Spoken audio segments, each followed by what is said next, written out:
Dios me lo bendiga a todos. Jayanca Televisión, estamos en el aire. Hoy es un día bastante especial. Tenemos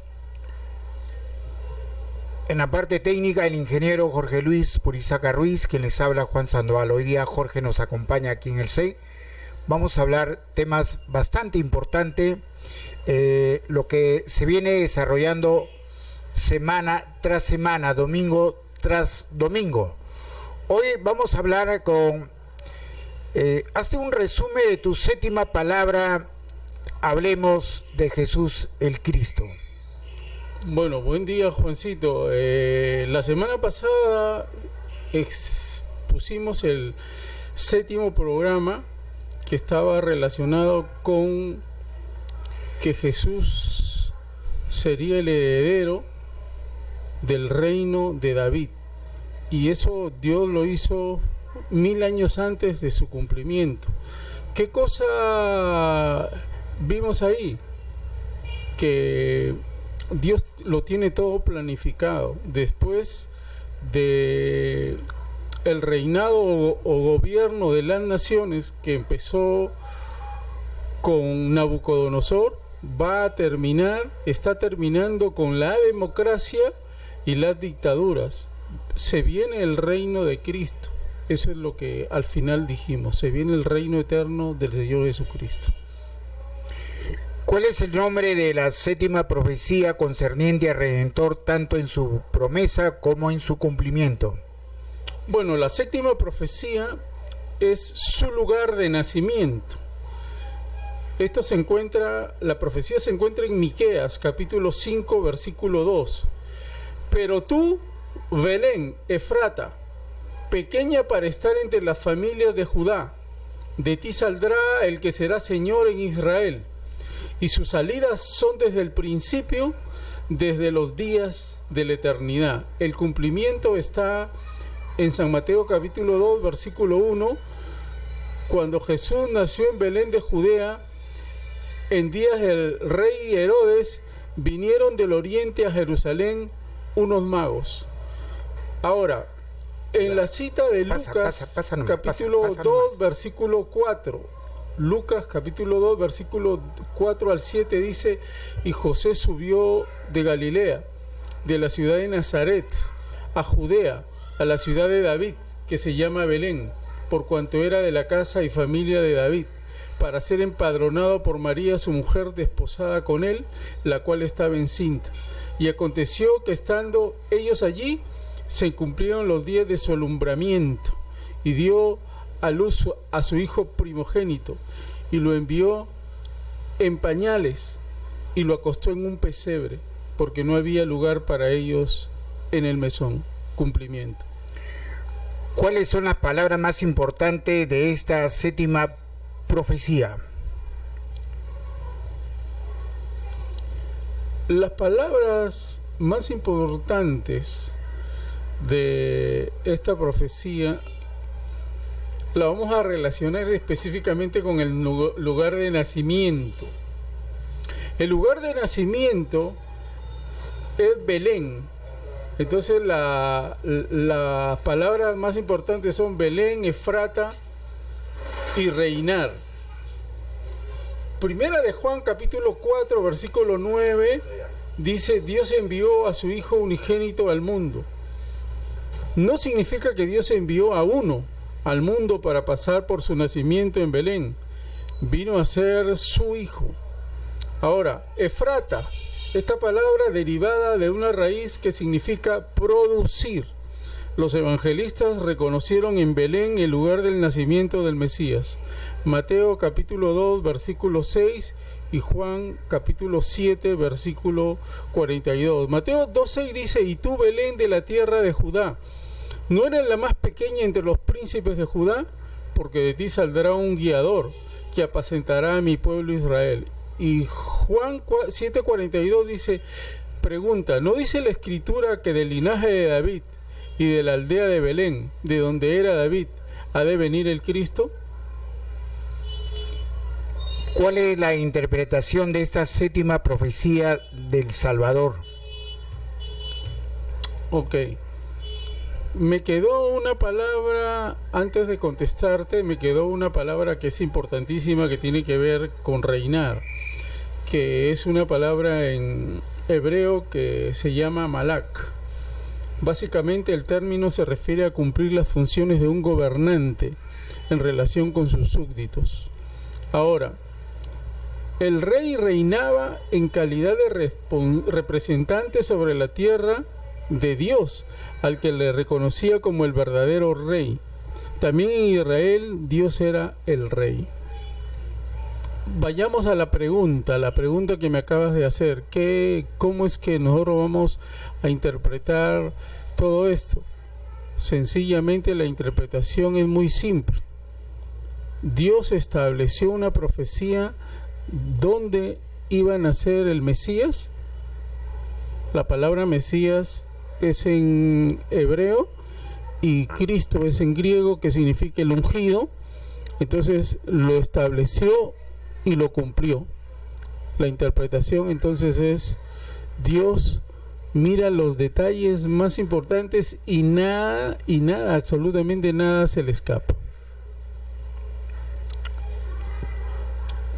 ¿Hay alguna aplicación de las citas referenciales en esta séptima profecía de la primera venida de Jesús el Cristo? Claro, siempre hay una aplicación. Aquí la aplicación específicamente es que nada, absolutamente nada, se mueve sin la permisividad de Dios. Imaginemos el detalle: Dios estableciendo el lugar exacto donde iba a nacer el Mesías o el Cristo. Y eso significa que a Dios no se le pasa ningún detalle. Todo está sencillamente establecido, ¿no? Y muchas veces nosotros no nos damos cuenta de eso, ¿no? Pero hay que entender que a Dios no se le pasa nada. Todo lo tiene controlado. Y hasta en los más mínimos detalles está la presencia de Dios. Dios es Padre, Dios, porque Jesús decía, no, yo no soy bueno, el bueno es mi Padre, decía, referente que mañana se celebre en todo el mundo el Día del Padre. ¿Cuál es tu mensaje, Jorge? Bueno, es muy buena esa referencia que haces cuando él dice, eso se lo dijo el joven rico, porque el joven rico pensaba de que él había cumplido toda la ley, ¿no? Y entonces le dice, tú que eres bueno, ¿no? Y él dice, no, hay un solo bueno y eso es Dios, reconociendo al Padre, él ahí, ¿no? Entonces, el Padre no es exactamente como nosotros lo estamos entendiendo, ¿no? Porque nosotros entendemos la figura del Padre desde una posición horizontal. Y Dios es Padre porque es Padre de sus hijos. Y sus hijos los adopta Dios porque así lo establece la Escritura, son por adopción. Si uno le dice a Dios que Dios es su Padre, tiene que pasar por la fe de Jesús. Nadie que no haya recibido a Jesús y haya hecho un pacto con Dios no puede llamarle Padre, porque todos somos criaturas. No somos hijos hasta que pasamos por la fe de Jesús y adquirimos un compromiso hasta el final. Ese es un hijo. Entonces, pero Dios como creador, pero Dios como misericordioso, como Dios como ejecutor de la gracia, a todos nos da de su gracia. Entonces, en este Día del Padre reconocido en la horizontalidad, lo único que hay que entender es lo siguiente, porque la figura del Padre está muy venida a menos. El pensamiento único que se ha establecido en el mundo y que, entre comillas, cree que es que es la verdad, ha sacado al varón de escena. El varón prácticamente en la escena del pensamiento único es el malo, ¿no? Todo se le echa la culpa al varón y es todo lo contrario. El varón hay que entenderlo, y aquí se van a sorprender muchos. El varón es la corona de la creación. Dios, cuando crea a todos, todo crea al hombre como la corona de la creación. Todavía no estaba ahí la mujer, pero la corona de la creación, entiendan, es el varón, y la mujer sale del varón. Dice el relato que de la costilla del hombre salió la mujer, y eso es verdad, porque mira, y con esto termino, el XX es la mujer, pero el XY es el varón. Entonces, ¿qué hubiese pasado si Dios hubiese creado la mujer? No hubiese podido sacarle de la costilla al varón, porque de un XX no puede sacar un XY. Pero sin embargo, de un XY sí puede sacar un XX. Ahí está, hasta la propia ciencia humana, que tiene limitaciones, le da la gloria a Dios. Y en otras palabras, contribuye a decir, sí, es verdad. Dios sacó a la mujer del varón. Por eso es muy importante, el varón es la corona de la creación, es la cabeza del hogar, no porque el varón sea más que la mujer, sino sencillamente porque así Dios lo ha establecido. Entonces, yo le mando un gran mensaje al varón, que no se deje sorprender por este pensamiento único que existe en el mundo, porque más importante que ese pensamiento único y verdadero es lo que dice Dios. Y Dios le dice al varón, eres la corona de la creación. Dios le dice al varón, te he puesto por cabeza en tu hogar. Y le mando lo mejor de las bendiciones de Dios a cada varón que me escucha, y que sencillamente Dios lo bendiga y lo prospere en todo lo que haga. Fueron la reflexión del teólogo Jorge Luis Purizaca Ruiz. En nombre de Juan Sandoval, hasta la próxima, hasta el próximo domingo, que estamos nuevamente con ustedes. Gracias, buen día, bendiciones. Gracias, Juan. Amén. Respuesta. Puedes ver otros estudios y suscribirte, porque ahí tengo ya subido toda la carta a los Efesios, que es la carta a la iglesia. Por favor, si usted no la ha visto, lea o mire esas lecciones, porque todos estamos llamados a ser santos. Este canal YouTube, Jorge Luis Purizaca Ruiz junto, así como aparece. Y también apoya, por favor, este ministerio. Y aquí sí voy a presentarte las citas de Proverbios 11, 24 y 25. Dice, hay quienes reparten y les es añadido más. Esa es la aritmética de Dios. Hay que repartir para ser añadidos más. Y hay quienes retienen más de lo que es justo, pero vienen a pobreza.